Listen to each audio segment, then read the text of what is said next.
चालाक मुर्गे और गीदड़ की शिक्षाप्रद कहानी। एक गांव में एक मुर्गा रहता था। वह रोज सुबह बांग देकर गांव वालों को जगाया करता था। एक दिन एक गीदड़ कहीं से घूमता हुआ गांव में आ गया। जब उसने मुर्गे को देखा तो उसकी लार टपकने लगी। वह सोचने लगा, वाह क्या शानदार मुर्गा है, अगर इसका मांस खाने को मिल जाए तो मज़ा आ जाए। वह तरकीब सोचने लगता है ताकि किसी तरह मुर्गे को दबोचकर पेट पूजा कर सके।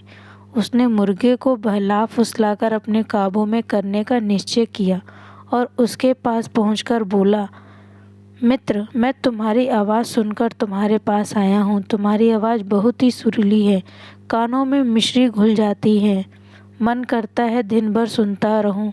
क्या तुम एक बार मुझे अपनी सुरीली आवाज़ सुनाओगे?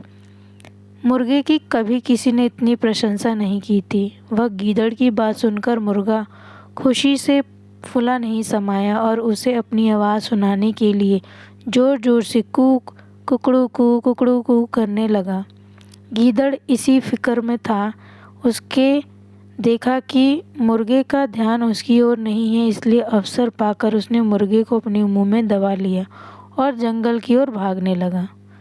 जब वह जंगल की ओर भाग रहा था, उस समय गांव वालों की दृष्टि उस पर पड़ गई।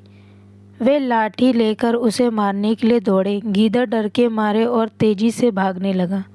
मुर्गा अब तक उसके मुंह में दबा था। तब तक उसने उसके चंगुल से बचकर निकलने का एक उपाय सोच लिया था। वह भागते हुए गीदड़ से बोला, देखो गीदड़ भाई, ये गांव वाले मेरे कारण तुम्हारा पीछा कर रहे हैं। वे तब तुम्हारा पीछा करना छोड़ेंगे जब तुम उनसे कहोगे कि मैं तुम्हारा हूँ, उनका नहीं। ऐसा करो, तुम उन्हें बोल दो। गीदड़ मुर्गे की बातों में आ गया और पलटकर बोलने के लिए अपना मुंह खोल लिया।